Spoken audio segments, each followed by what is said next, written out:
Apocalipsis, la última esperanza.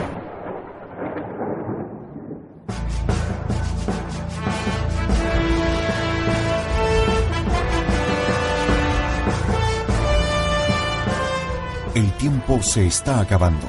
La salvación está en riesgo. La fe y la verdadera doctrina tras un velo de falsedad. Los hombres desobedecen, apostatan y traicionan. ¿Todo está perdido? Los católicos sabemos que no. Tenemos la esperanza de la parucía. Sabemos que el Apocalipsis es nuestra esperanza en el reinado de Cristo nuestro Señor. Apocalipsis, la última esperanza.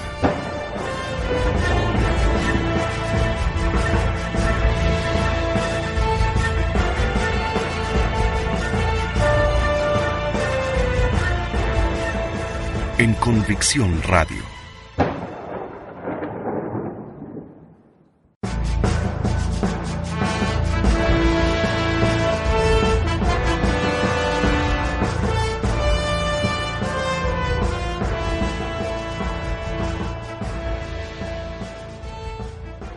¿Qué tal? ¿Cómo les va, queridos auditores de Convicción Radio? Nuevamente volvemos con los 4 sermones sobre el anticristo del cardenal Newman. Ahora nos tocaría hablar sobre el tercer sermón, titulado La ciudad del anticristo.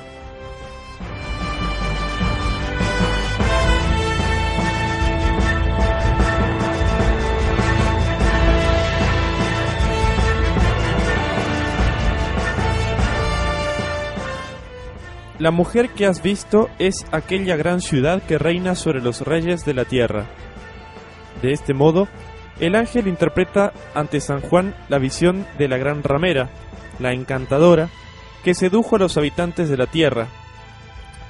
La ciudad de la que se habla en estos términos es, evidentemente, Roma, que era entonces la sede del imperio que dominaba toda la tierra, cuyo poder era supremo aún en Judea. Escuchamos hablar de los romanos a lo largo de los evangelios y de los hechos de los apóstoles. Nuestro Salvador nació cuando su madre, la Santísima Virgen, y José fueron llevados a Belén para pagar el impuesto al gobernador romano. Fue crucificado bajo Poncio Pilato, el gobernador romano. San Pablo fue protegido en reiteradas oportunidades por su condición de ciudadano romano. Por otra parte, fueron los gobernadores romanos quienes lo capturaron e hicieron prisionero hasta que, por fin, fue enviado a Roma ante el emperador y allí fue martirizado junto con San Pedro. Por lo tanto, la soberanía de Roma en la época en que Cristo y sus apóstoles predicaron y escribieron, un hecho de notoriedad histórica, es también patente en el mismo Nuevo Testamento. Sin lugar a dudas, a esto se refiere el ángel cuando habla de la gran ciudad que reina sobre la tierra. La conexión de Roma con el reino y las gestas del anticristo es un tema tan presente en las controversias de hoy en día que puede valer la pena considerar, luego de todo lo que he dicho acerca del último enemigo de la Iglesia, lo que las profecías escriturísticas dicen con relación a Roma. Esto es lo que intentaremos hacer, como antes, bajo la guía de los primeros padres.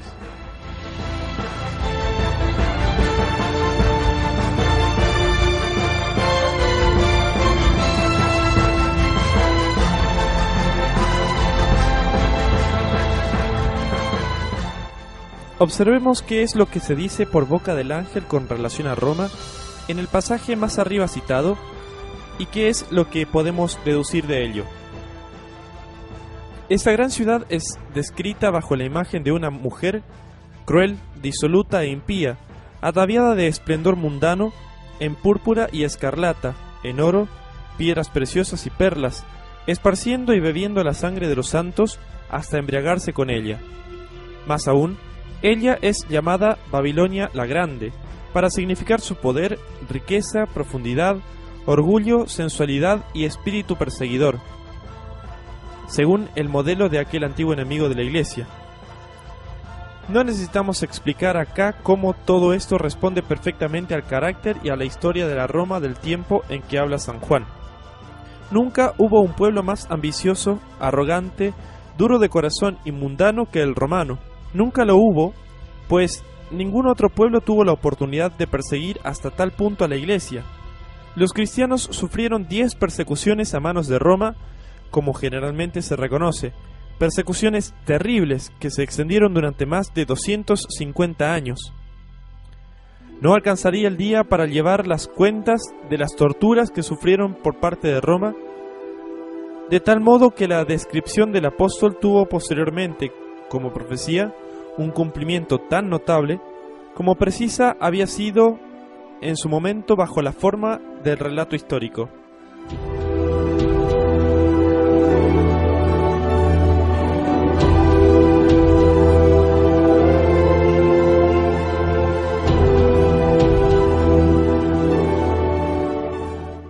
Esta ciudad culpable, representada por San Juan como una mujer depravada, está sentada sobre un monstruo color escarlata, repleto de nombres de blasfemia, que tiene 7 cabezas y 10 cuernos. De aquí somos conducidos al capítulo 7 de Daniel, en el cual los 4 grandes imperios del mundo son representados bajo la figura de 4 bestias: un león, un oso, un leopardo y un monstruo innominado, diverso del resto, espantoso y terrible y tremendamente fuerte, que tenía 10 cuernos. Esta es ciertamente la misma bestia que San Juan vio. Los 10 cuernos la caracterizan. Ahora bien, la cuarta bestia en la profecía de Daniel es el Imperio Romano. Por lo tanto, la bestia en la cual la mujer está sentada es ese mismo imperio. Y esto concuerda en forma muy precisa con lo sucedido históricamente, puesto que Roma, la señora del mundo, se sentó y fue llevada triunfalmente por ese mismo mundo que ella había sometido, domado y hecho su criatura. Además, el profeta Daniel interpreta que los 10 cuernos del monstruo son 10 reyes que surgirán a partir de este imperio, con lo cual concuerda San Juan al decir: los 10 cuernos que has visto son 10 reyes que todavía no han recibido reino alguno, pero que recibirán poder como reyes durante 1 hora con la bestia. Por otra parte, en una visión anterior, Daniel habla del imperio como destinado a ser dividido, en parte fuerte y en parte frágil. Más aún, este imperio, la bestia de carga de la mujer, por fin se levantará contra ella y la devorará, como un animal salvaje que se rebela contra su amo, y esto deberá suceder durante su estado dividido o múltiple. Estos 10 cuernos que has visto la aborrecerán y la dejarán sola y desnuda, y devorarán su carne y la consumirán por el fuego. Ese será el fin de la gran ciudad. Finalmente, 3 de los reyes, tal vez todos, serán sometidos por el anticristo, quien aparecerá cuando ellos estén en el poder, pues ese es el curso de la profecía de Daniel. Otro se levantará luego de ellos, y será diferente de los primeros, y subyugará a 3 reyes. Y proferirá palabras arrogantes contra el Altísimo, oprimirá a los santos del Altísimo, y pretenderá mudar los tiempos y las leyes, y ellos serán entregados en su mano hasta un tiempo, tiempos y la mitad de un tiempo. Este poder que surgirá por sobre los reyes es el anticristo, y deseamos que observen cómo Roma y el anticristo se relacionan mutuamente en la profecía. Roma caerá antes del surgimiento del anticristo, puesto que los 10 reyes destruirán Roma, y luego el anticristo aparecerá y suplantará a los 10 reyes. Por lo que podemos juzgar a partir de las palabras, esto parece claro. Primero, San Juan dice: los 10 cuernos odiarán y devorarán a la mujer. En segundo lugar, Daniel dice: yo contemplaba los cuernos, y he aquí que surgió de entre ellos otro pequeño cuerno, esto es, el anticristo, ante el cual, o junto al cual, 3 de los primeros cuernos fueron arrancados de raíz.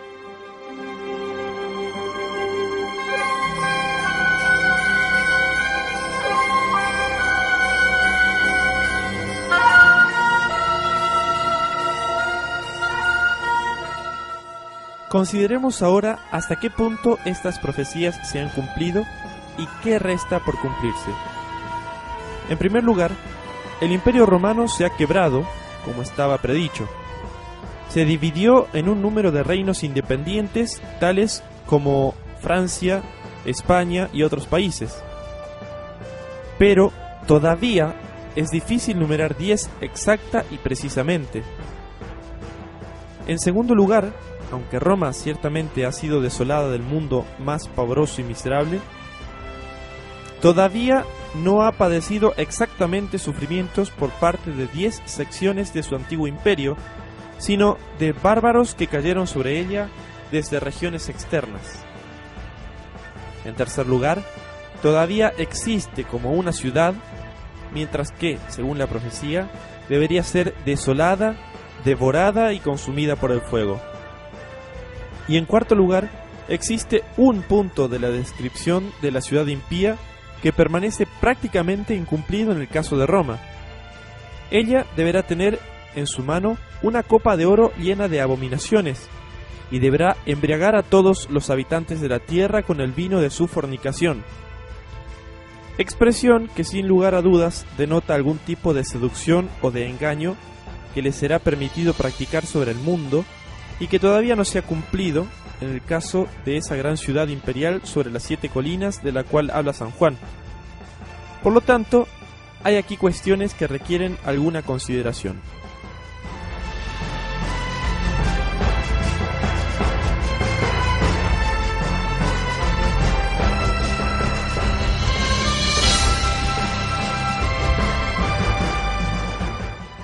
Digamos que, hasta el presente, en el tiempo en que el cardenal Newman escribe estos sermones, el Imperio Romano no ha sido verdaderamente dividido en 10 partes. El profeta Daniel es conspicuo entre los escritores inspirados por la claridad y exactitud de sus predicciones. Tal es así que algunos incrédulos superados por la verdad de las mismas solo pueden refugiarse en la suposición indigna, irracional e insostenible de que fueron escritas luego de los hechos que pretenden vaticinar.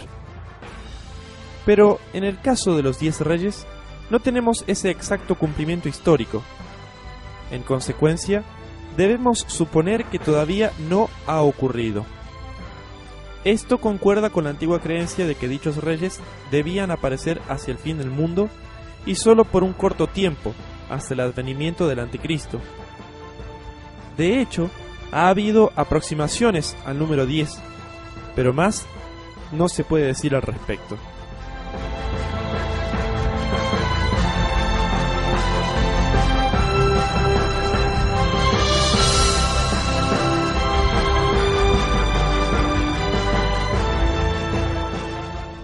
Veamos ahora cómo el actual estado de cosas se corresponde con la profecía y con la antigua interpretación de la misma.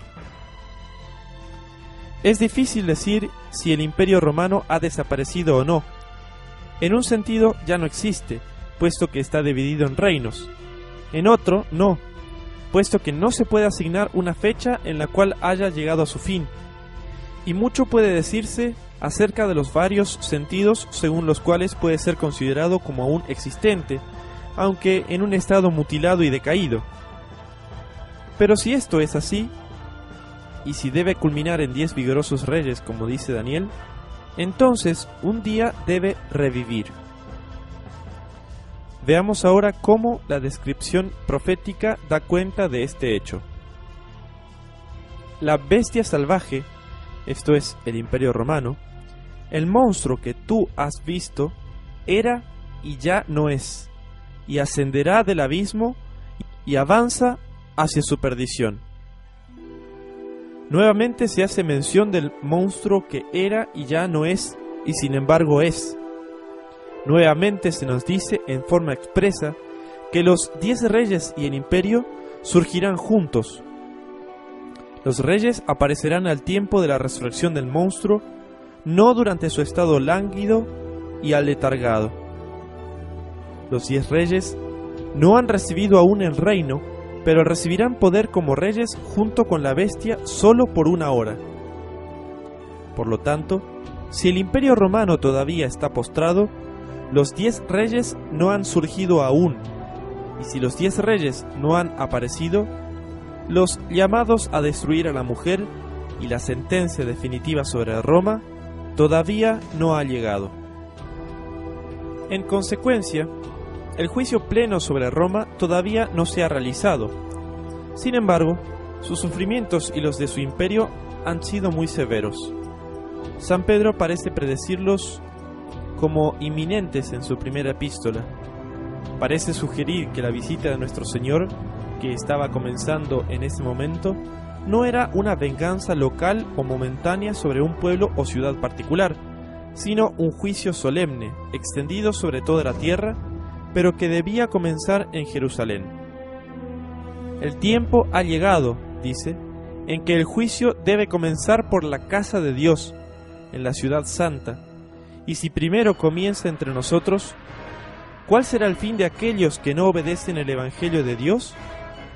Y si los justos apenas serán salvos, o sea, el resto que debía salir de Sión de acuerdo con la profecía, aquella simiente elegida de la iglesia judía que recibió a Cristo cuando Él vino y que tomó el nuevo nombre de cristianos, creció y se desplegó en una iglesia nueva, o en otras palabras, los elegidos de los cuales nuestro Salvador dice que estarán involucrados en todas las persecuciones y castigos del pueblo elegido, y que al mismo tiempo serán preservados hasta el fin.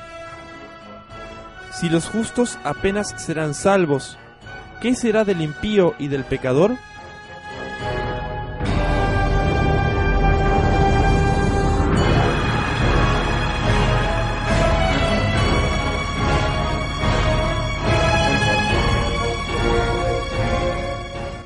Nos encontramos entonces con una alusión a la presencia de un terrible flagelo que se abatía en aquel momento sobre el mundo impío, comenzando por la apóstata Jerusalén.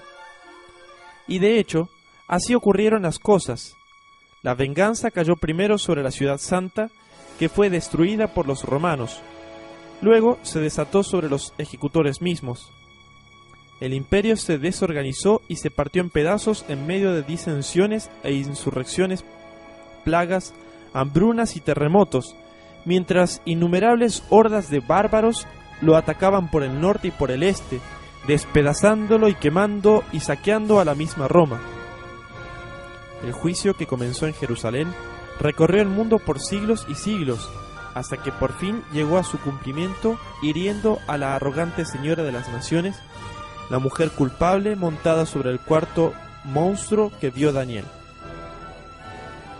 Mencionaremos una o dos de estas terribles devastaciones.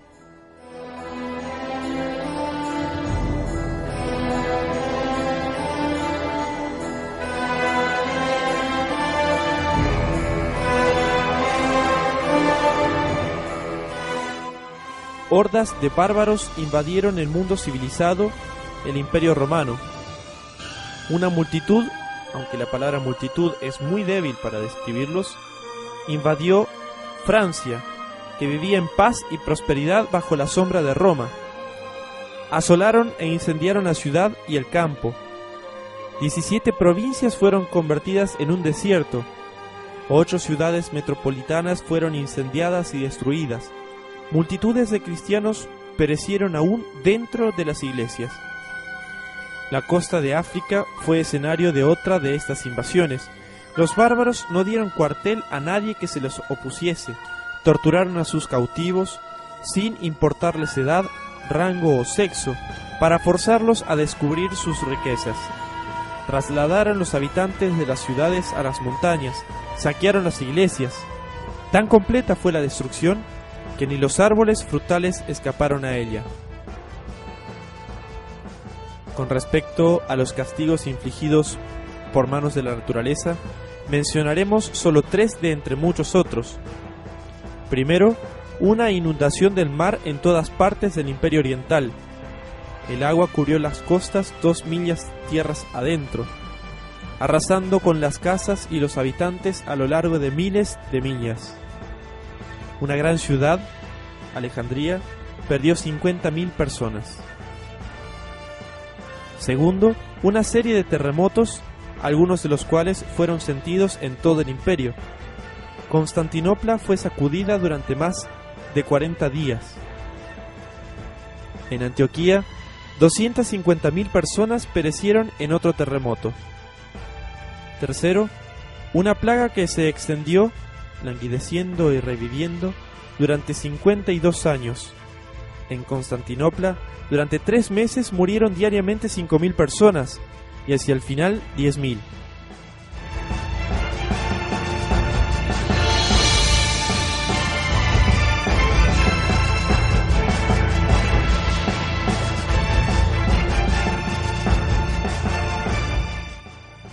Tales fueron los flagelos con los cuales la cuarta bestia de la división de Daniel fue humillada, los terribles azotes del Señor Dios, la espada y el hambre y la peste. Tal fue el proceso por el cual aquel que le retiene, en el lenguaje de San Pablo, comenzó a ser retirado, aunque no del todo, hasta hoy. Y mientras el mundo era así atormentado, no lo era menos la orgullosa ciudad que lo había regido. Roma fue tomada por asalto y saqueada 3 veces. Los habitantes fueron asesinados, hechos cautivos u obligados a dispersarse por toda Italia. El oro y las joyas de la reina de las naciones, su púrpura y sedas preciosas y sus obras de arte fueron robadas o destruidas.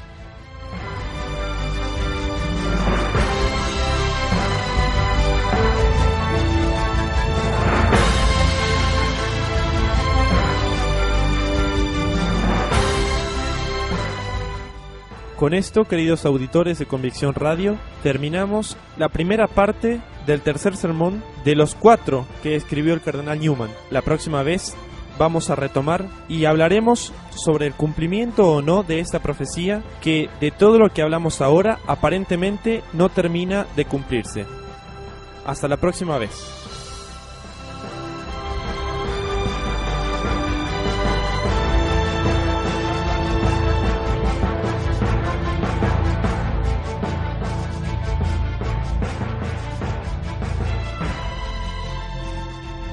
Apocalipsis, la última esperanza.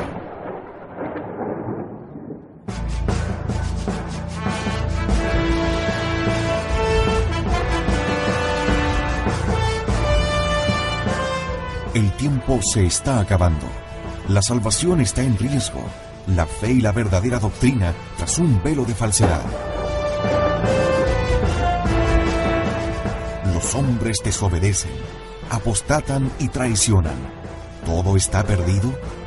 Los católicos sabemos que no. Tenemos la esperanza de la parucía. Sabemos que el Apocalipsis es nuestra esperanza en el reinado de Cristo nuestro Señor. Apocalipsis, la última esperanza.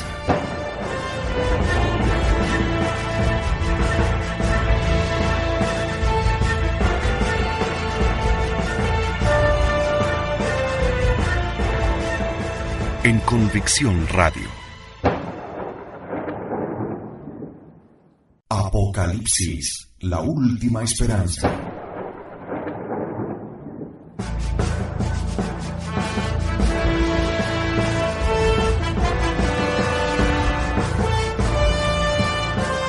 El tiempo se está acabando. La salvación está en riesgo. La fe y la verdadera doctrina tras un velo de falsedad. Los hombres desobedecen, apostatan y traicionan. ¿Todo está perdido? Los católicos sabemos que no. Tenemos la esperanza de la parucía. Sabemos que el Apocalipsis es nuestra esperanza en el reinado de Cristo nuestro Señor. Apocalipsis, la última esperanza.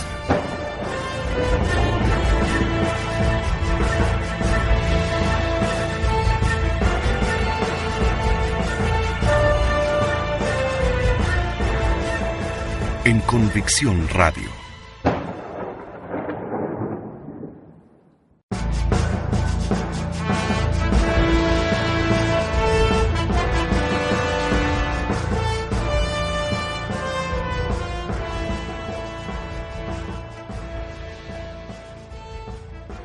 Queridos auditores de Convicción Radio, volvemos con nuestro libro 4 sermones sobre el Anticristo, 4 sermones del Cardenal Newman, y tratábamos la última vez acerca de la ciudad del Anticristo.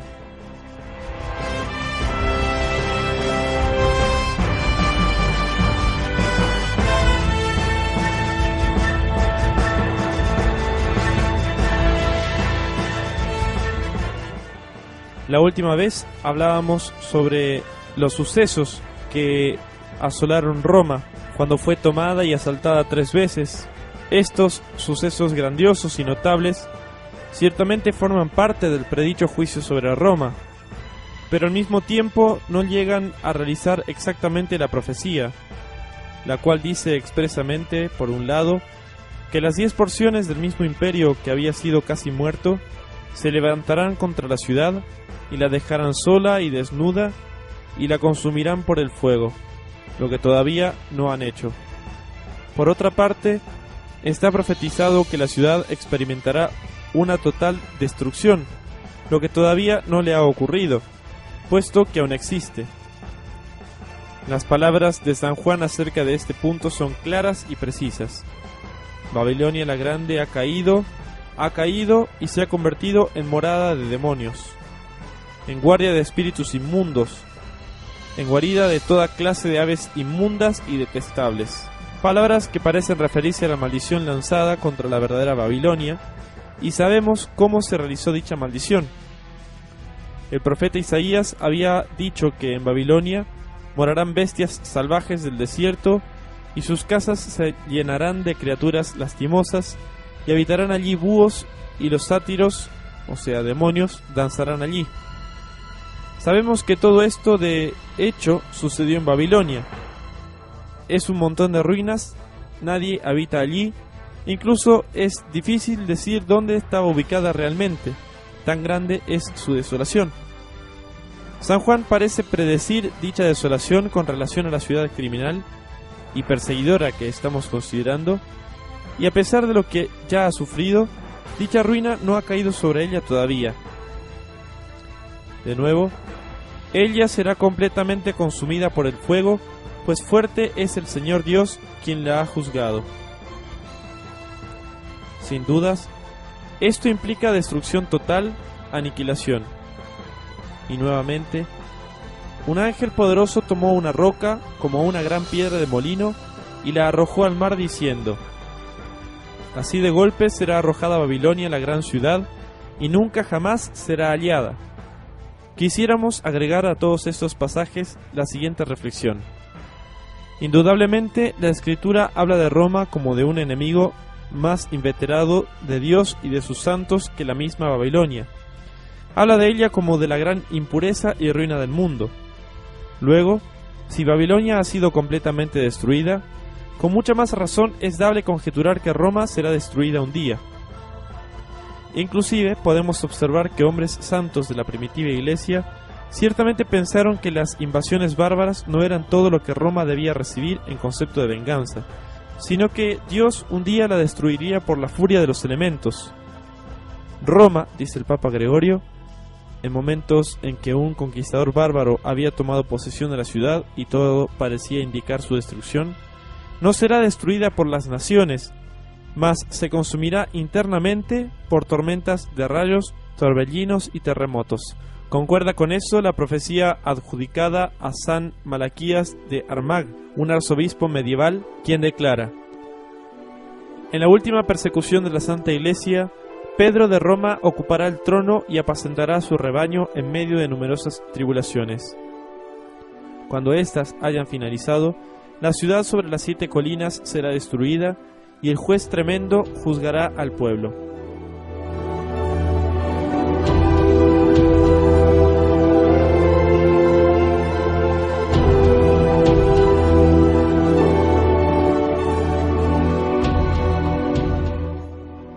Esto es lo que puede decirse desde un punto de vista, pero también algo puede decirse desde otro. No ciertamente mostrar que la profecía se haya cumplido en su totalidad, sino que, esto supuesto, aquello que todavía debe cumplirse no concierne a Roma, sino a algún otro objeto u objetos de la ira divina. Explicaremos en 2 puntos aquello que queremos decir.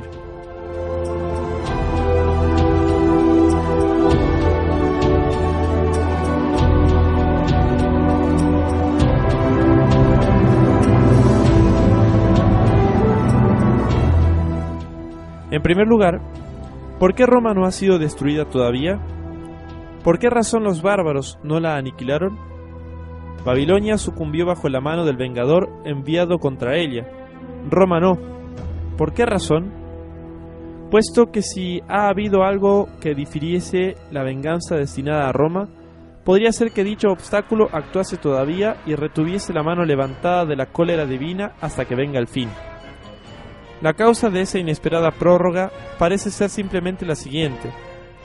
Cuando los bárbaros cayeron sobre Roma, Dios tenía un pueblo en esa ciudad. Babilonia era una mera prisión de la Iglesia. Roma la había recibido como huésped. La Iglesia moraba en Roma, y mientras sus hijos sufrían en la ciudad pagana a manos de los bárbaros, al mismo tiempo ellos fueron la vida y la sal de la ciudad de sus padecimientos. Los cristianos entendieron esto en su momento y sacaron provecho de su situación. Recordaron la intercesión de Abraham por Sodoma y el anuncio misericordioso que Dios le hizo. De haber existido 10 hombres justos en ella, la ciudad se habría salvado. Cuando la ciudad fue sitiada, amenazada y finalmente vencida, los paganos gritaron que el cristianismo era la causa de esto. Dijeron que siempre habían florecido bajo sus ídolos y que estos ídolos o demonios, ellos lo llaman dioses, estaban disgustados debido al número de romanos que se había convertido a la fe del Evangelio y que en consecuencia se habían vengado abandonándolos a sus enemigos. Por otra parte se burlaron de los cristianos diciéndoles: ¿dónde está ahora vuestro Dios? ¿Por qué no los salva? Vuestra situación no es mejor que la nuestra. Y como el mal ladrón repetían: si tú eres el Cristo, sálvate a ti mismo y a nosotros. O como la multitud: si Él es el Hijo de Dios, que descienda de la cruz.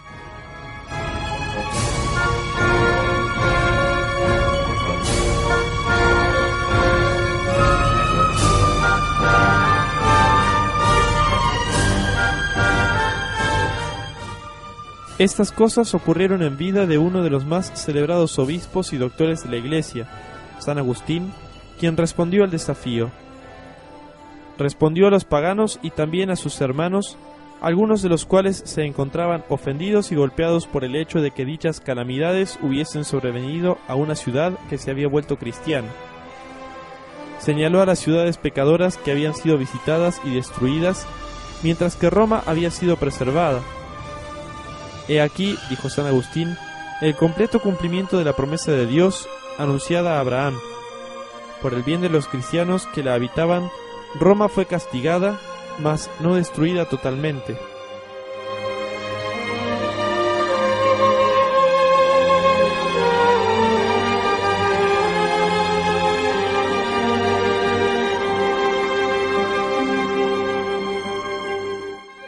Los hechos históricos apoyan la interpretación de San Agustín. Dios dispuso en forma visible, y no solamente en su secreta providencia, que la Iglesia fuese la salvación de la ciudad. El fiero conquistador Alarico, el primero en asaltarla, exhortó a sus tropas a respetar las iglesias de los apóstoles San Pedro y San Pablo como santuarios sagrados e inviolables. La ciudad sobre las 7 colinas será destruida, y el juez tremendo juzgará al pueblo.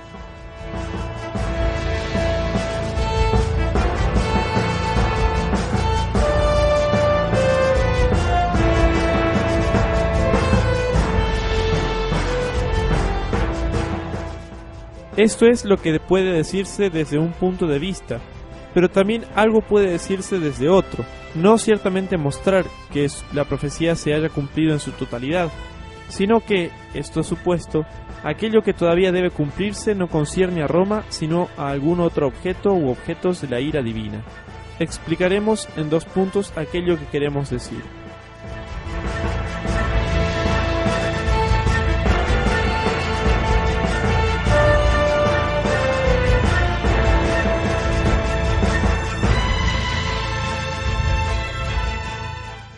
En primer lugar, ¿por qué Roma no ha sido destruida todavía?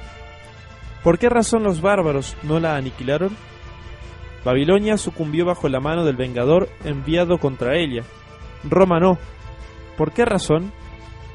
Puesto que si ha habido algo que difiriese la venganza destinada a Roma, podría ser que dicho obstáculo actuase todavía y retuviese la mano levantada de la cólera divina hasta que venga el fin. La causa de esa inesperada prórroga parece ser simplemente la siguiente. Cuando los bárbaros cayeron sobre Roma, Dios tenía un pueblo en esa ciudad.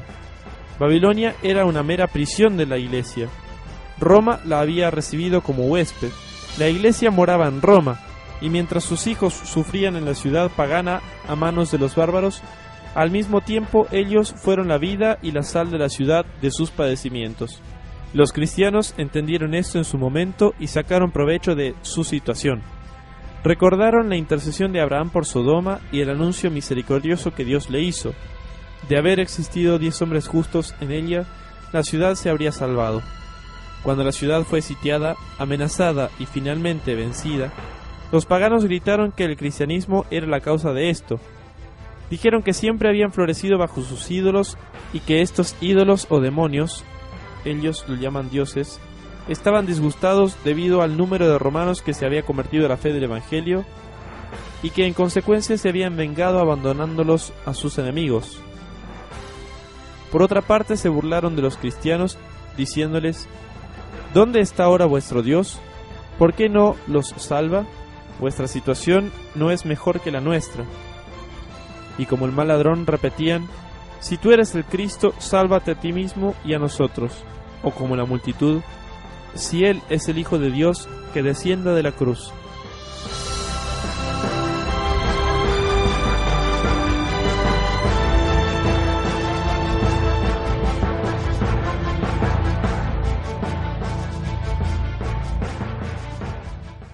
Estas cosas ocurrieron en vida de uno de los más celebrados obispos y doctores de la Iglesia, San Agustín, quien respondió al desafío. Respondió a los paganos y también a sus hermanos, algunos de los cuales se encontraban ofendidos y golpeados por el hecho de que dichas calamidades hubiesen sobrevenido a una ciudad que se había vuelto cristiana. Señaló a las ciudades pecadoras que habían sido visitadas y destruidas, mientras que Roma había sido preservada. He aquí, dijo San Agustín, el completo cumplimiento de la promesa de Dios anunciada a Abraham. Por el bien de los cristianos que la habitaban, Roma fue castigada, mas no destruida totalmente.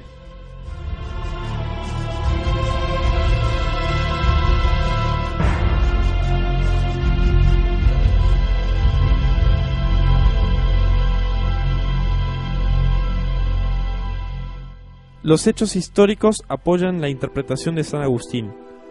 Dios dispuso en forma visible, y no solamente en su secreta providencia, que la Iglesia fuese la salvación de la ciudad. El fiero conquistador Alarico, el primero en asaltarla, exhortó a sus tropas a respetar las iglesias de los apóstoles San Pedro y San Pablo como santuarios sagrados e inviolables. Además, ordenó que una cantidad de plata consagrada a San Pedro fuese devuelta a su iglesia desde el sitio donde había sido encontrada. Esta es, por lo tanto, la primera observación que deseamos realizar con respecto a dicho incumplimiento de la profecía. Tal vez, debido a la divina clemencia, esta será pospuesta hasta el mismísimo fin, y nunca realizada. Acerca de esto, nada podemos saber en un sentido o en otro.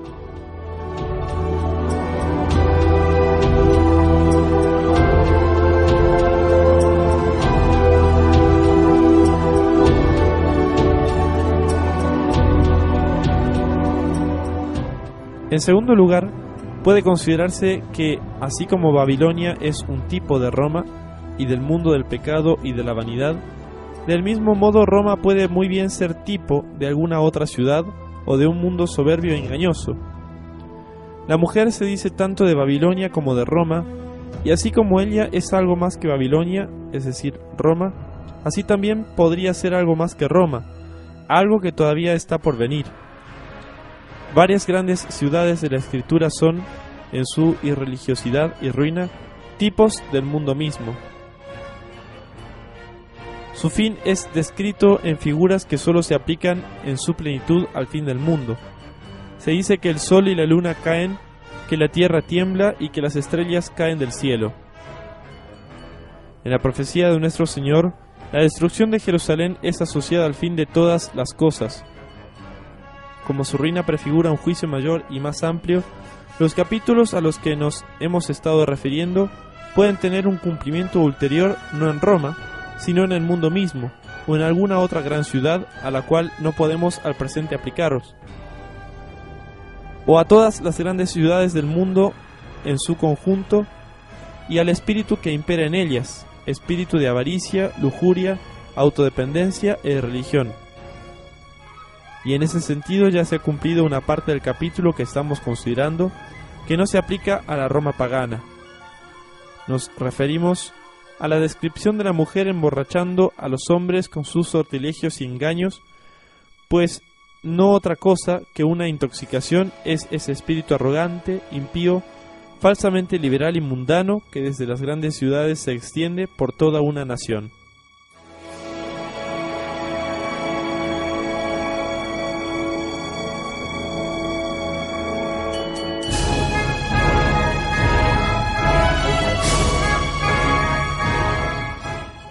Resumamos todo lo dicho. La pregunta que nos hemos formulado es la siguiente: ¿no es acaso cierto, como se dice y cree comúnmente, que Roma aparece en el Apocalipsis jugando un papel importante en los sucesos que tendrán lugar al fin de los tiempos, por intermedio o luego del tiempo del Anticristo? A lo que respondemos del siguiente modo: el juicio de Roma ha tenido lugar en gran parte cuando su imperio le fue quitado. Las persecuciones a la Iglesia han sido en gran medida vengadas, y las profecías concernientes a ella se han cumplido. El que ella sea ulteriormente juzgada depende de dos circunstancias. Primero, que Dios permita en su gran misericordia que los hombres justos de la ciudad, quienes la salvaron en su primer juicio, puedan hacerlo nuevamente. Segundo, que la profecía se refiere en su totalidad a Roma, o más bien a otra entidad o entidades de los cuales Roma es un tipo.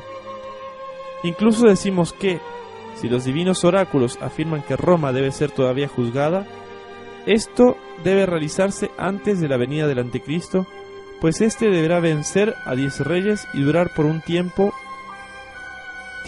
y la mitad de otro tiempo. Pero son los 10 reyes los que deberán destruir a Roma. Por otra parte, en todo caso parece claro que la profecía propiamente dicha todavía no se ha cumplido. No importa lo que decidamos acerca del papel que juega Roma en ella. El Imperio Romano todavía no se ha dividido en 10 cabezas, ni se ha levantado contra la mujer. No importa lo que ella represente, ni ella ha recibido su juicio definitivo. Se nos advierte contra el peligro de tener parte en sus pecados y en su castigo, de ser hallados cuando el fin sobrevenga con meros hijos de este mundo y de sus grandes ciudades, con gustos, opiniones y hábitos propios de las mismas, con un corazón dependiente de la ciudad humana y una razón moldeada por ésta. Se nos advierte contra el peligro de encontrarnos el último día delante de nuestro juez, llenos de los bajos sentimientos, principios y fines que el mundo fomenta, con nuestros pensamientos vagando, si eso fuera entonces posible, detrás de vanidades, con pensamientos no más elevados que la consideración de nuestras propias comodidades y ventajas, con un altivo desprecio por la Iglesia, sus ministros y sus simples fieles, con un amor por el rango y el estatus, por el esplendor y las modas del mundo, con una afectación de refinamiento, una dependencia de las fuerzas de nuestra razón, una habitual autoestima y una completa ignorancia del número y atrocidad de los pecados que testifican en contra nuestra. Si somos hallados en este estado cuando el fin sobrevenga, ¿dónde nos encontraremos cuando el juicio haya culminado y los santos hayan sido llevados al cielo, y haya silencio y tinieblas donde antes había alegría y expectación? ¿Podrá entonces la gran Babilonia procurarnos algún bien como si ella fuese inmortal, así como nosotros sí lo somos? Los hombres de hoy día dan nombres seductores a los pecados y a los pecadores, pero en aquella hora todos los ciudadanos de Babilonia aparecerán bajo su verdadera luz, aquella que la palabra de Dios arroja sobre ellos. Perros, hechiceros, impuros, asesinos, idólatras, amigos y fautores de la mentira.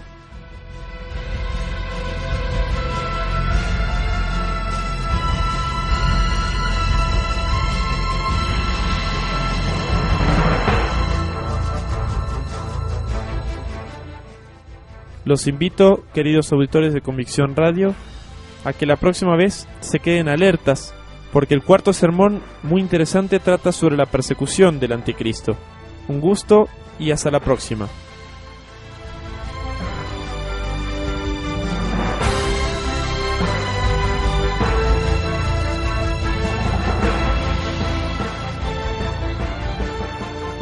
Apocalipsis, la última esperanza.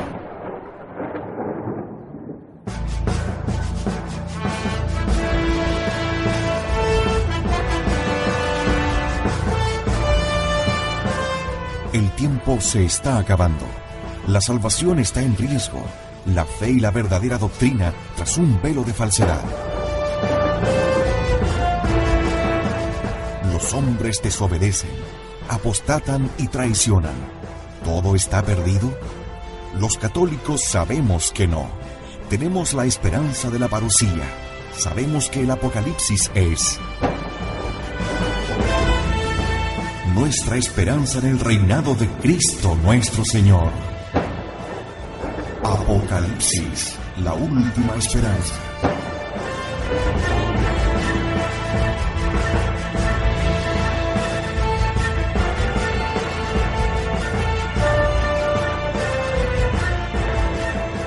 En Convicción Radio.